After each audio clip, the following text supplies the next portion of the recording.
spiritual saya itu diuji. Saya harus masuk ke gua yang dikatakan mitosnya disitulah pertempuran siluman macan putih.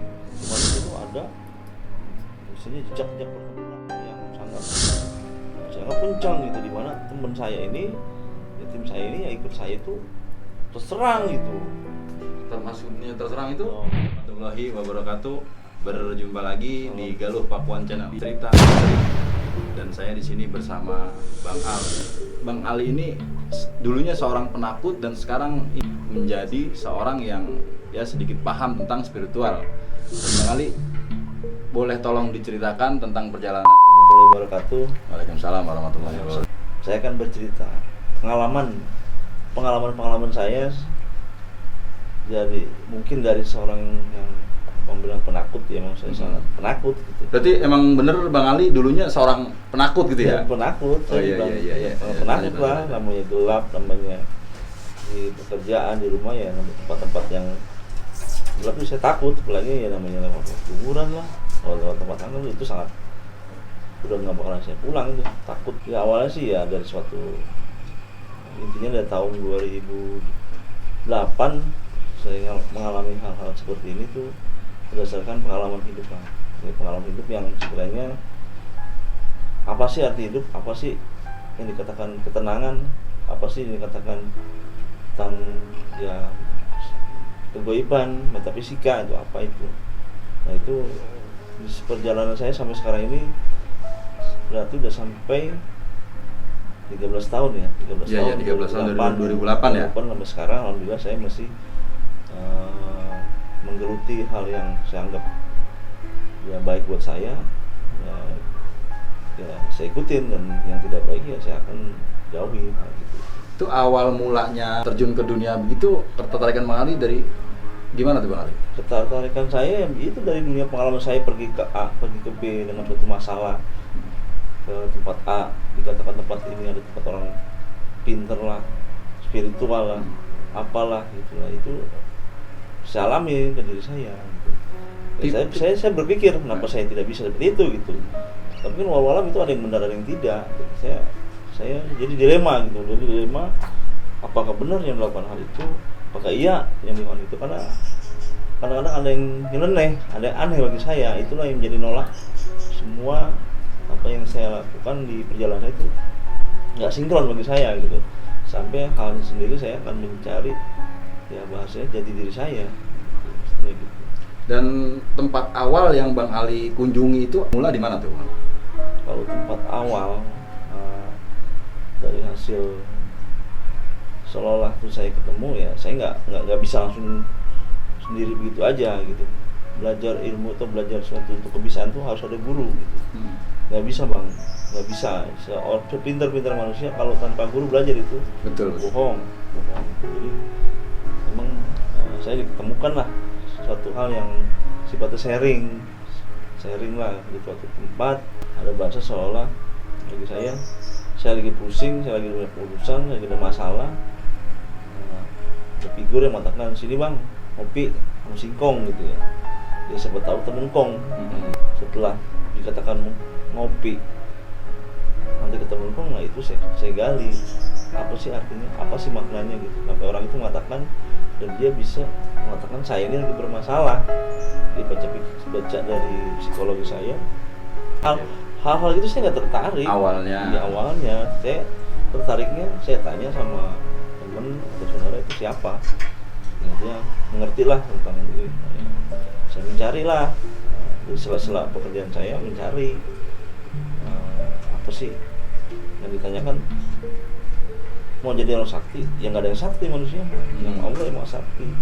Saya mau cuma mencari ketenangan hidup, mencari menjadi diri siapa saya, siapa orang tua saya, dan siapa orang guru saya.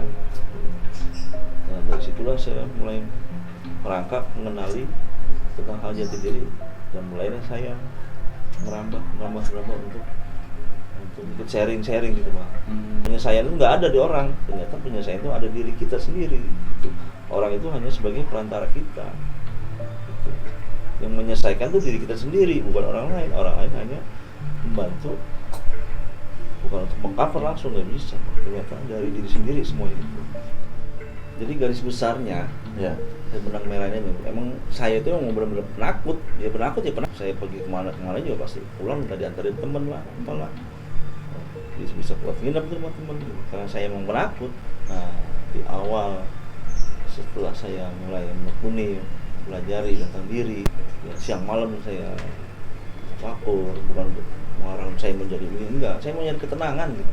Nah ada suatu hal yang saya anggap itu suatu misteri bagi saya, di mana di suatu tempat lagi ada yang orang syukuran lah, mungkin 7 hari atau 14 hari waktu itu ada keluarga atau saudara yang kerasukan atau misalnya kesurupan lah.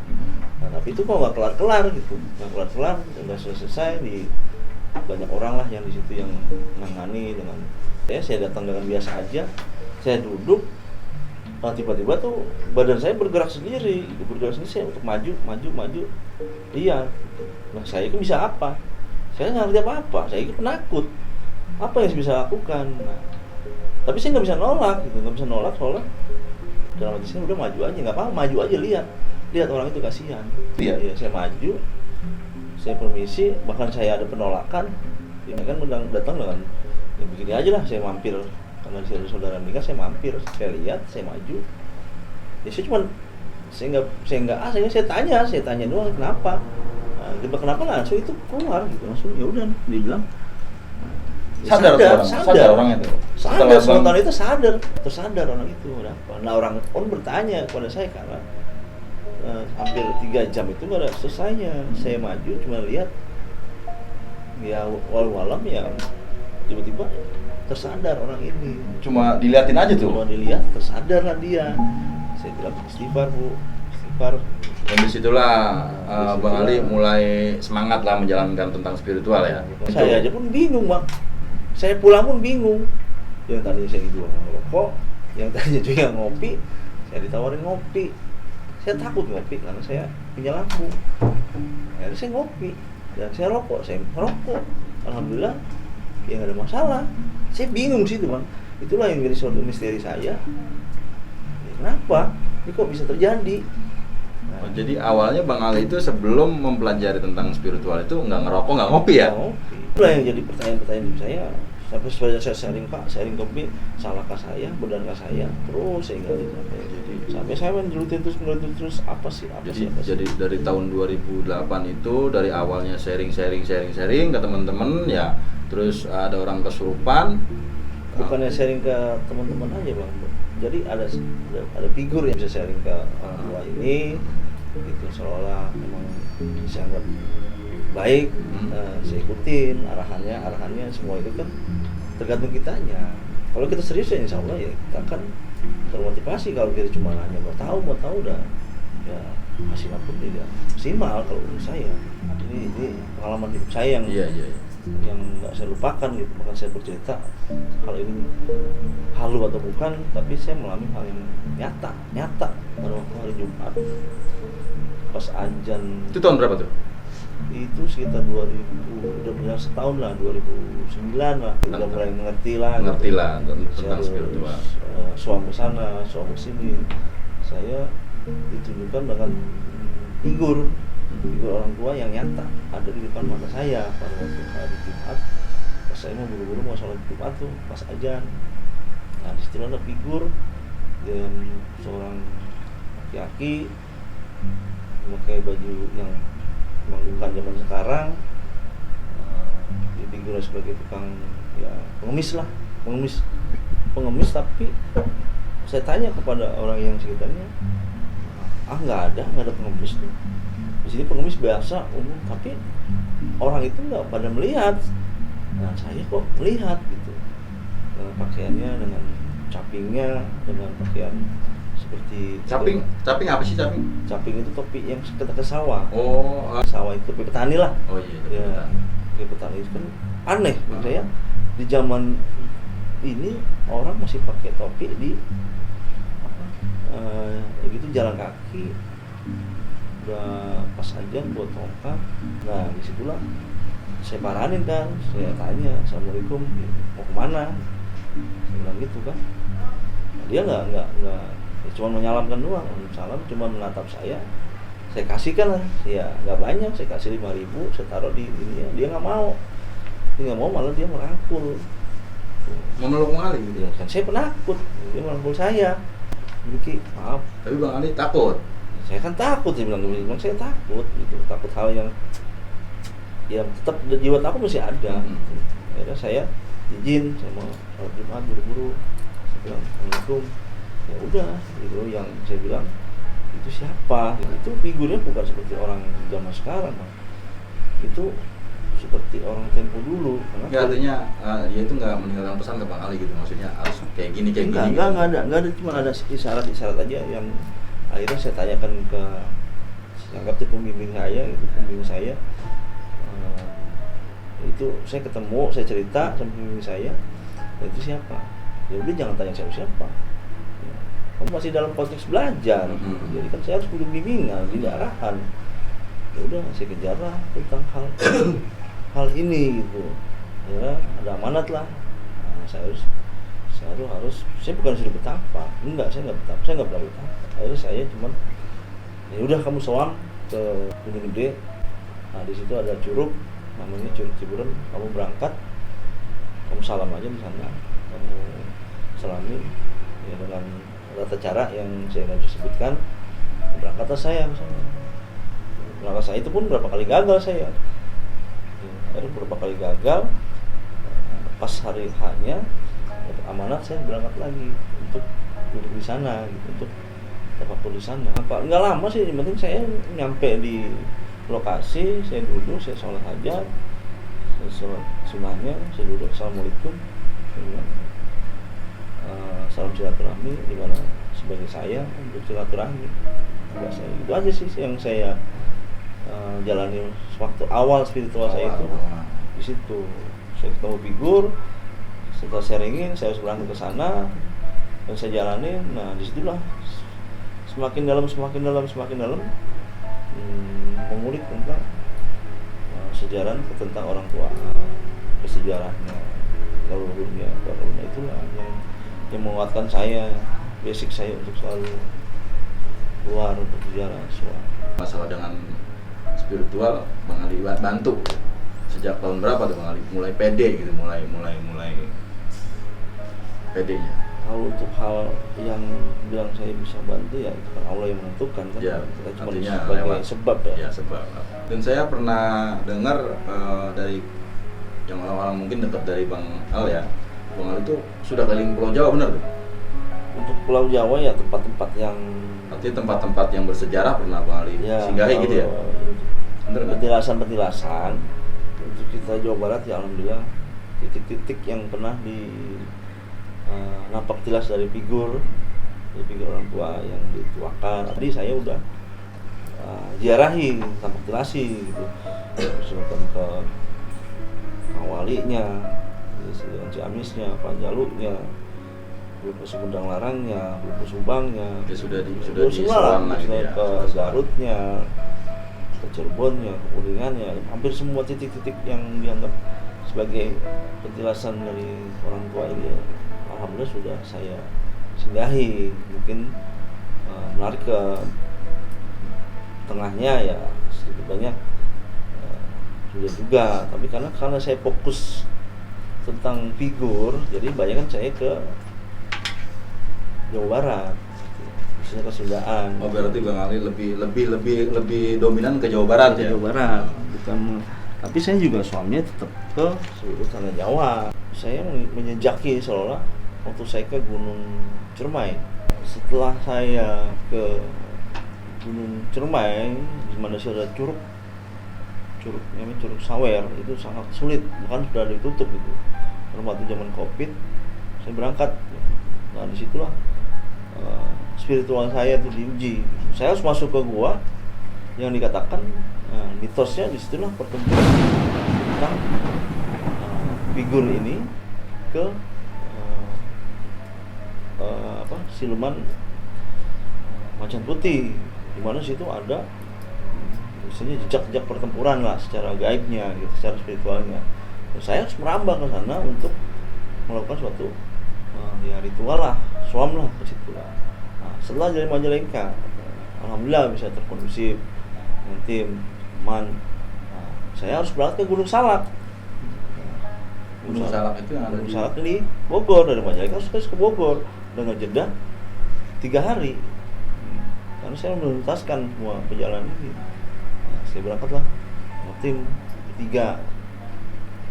Nah, disitulah saya melakukan soam, silaturahmi sama leluhur di Gunung Salak. Namanya Curug Sawer juga, tapi disebutnya Curug Sewu dari Halimun Salak.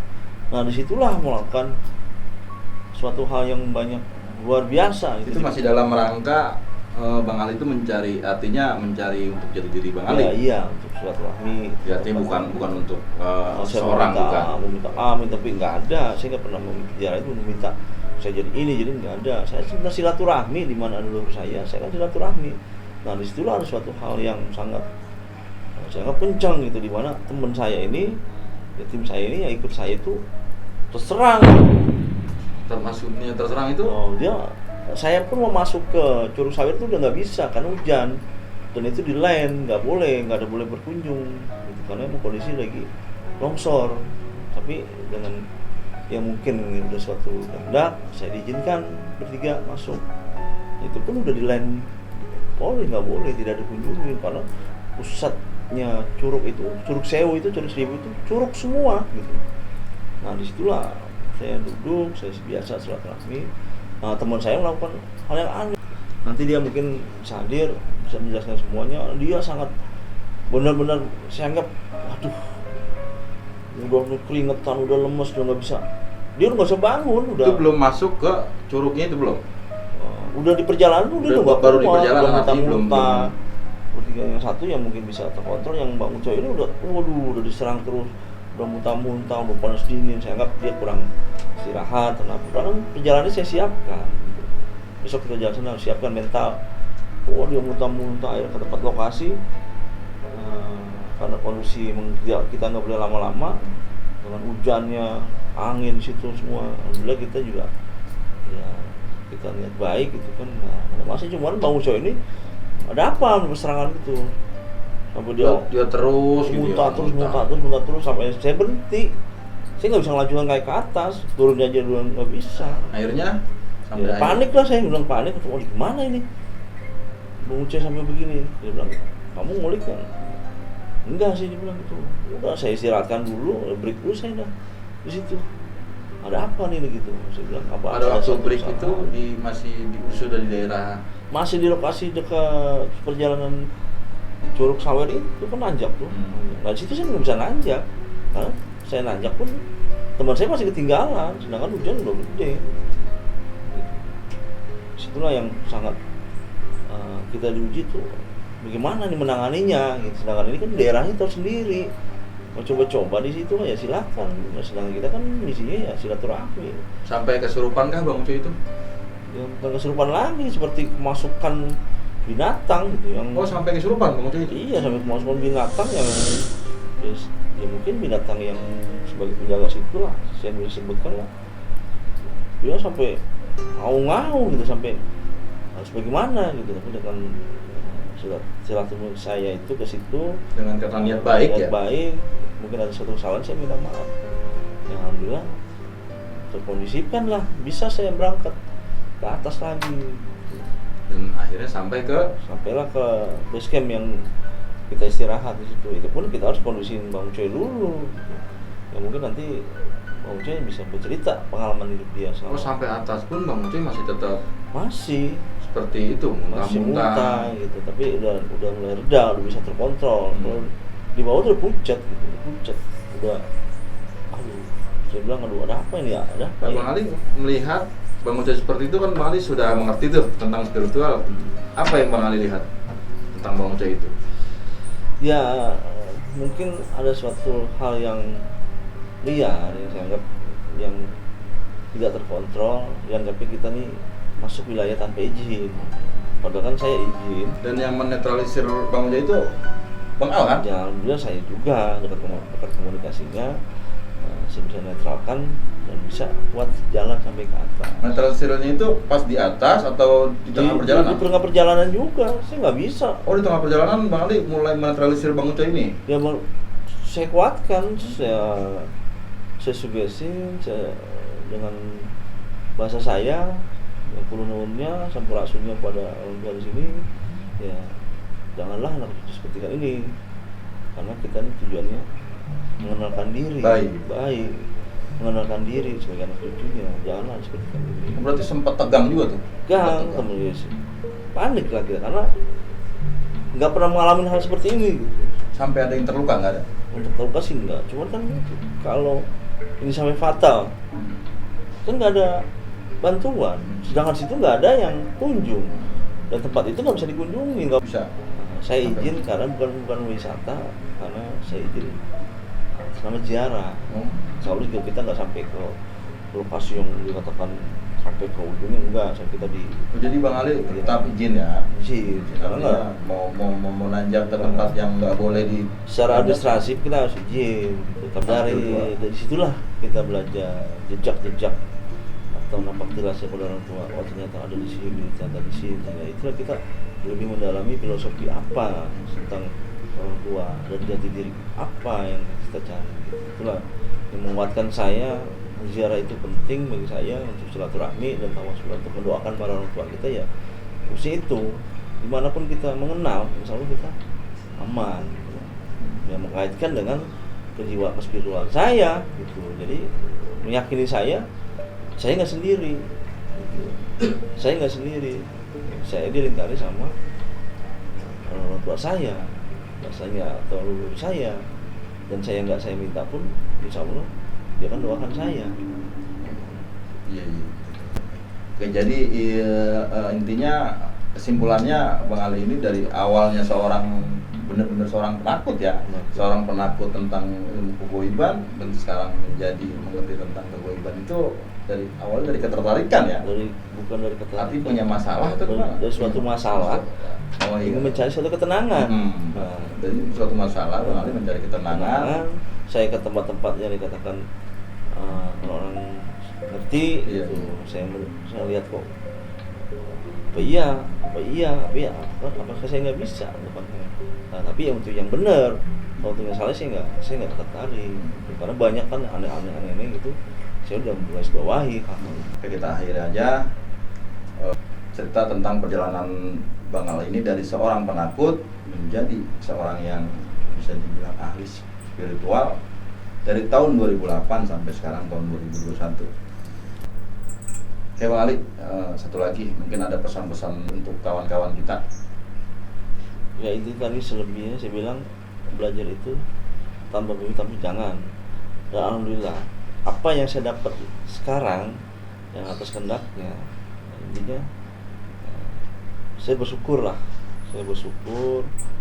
Punya kelebihan ya, punya dikasih suatu talenta atau yang diberikan Allah itu, dan intinya saya kan dharma baktian untuk suatu kebaikan yang dimana saya bisa bantu semampu saya akan bantu untuk hal-hal yang kronologisnya metafisika atau hal-hal yang tidak nyata lah, kegaiban lah yang berguna. Saya akan amalkan ilmu saya ini untuk semua kebaikan lah, itu aja. Terima kasih atas ceritanya. Ya. Mungkin jadi pengalaman buat kita juga, buat motivasi kita juga supaya kita menjadi orang yang lebih baik, dan selalu ingat kepada Allah Subhanahu wa taala. Tetap kita minta kepada Allah Subhanahu wa taala. Oke kawan-kawan, segitu aja video tentang pembahasan perjalanan Bang Al dari seorang penakut menjadi seorang yang mungkin bisa dibilang ahli spiritual. Oke kawan-kawan, videonya cukup sekian. Ikutin terus video-video kita selanjutnya di program Trimis Cerita Misteri. Oke, saya tutup dengan ahli kalam. Assalamualaikum warahmatullahi wabarakatuh.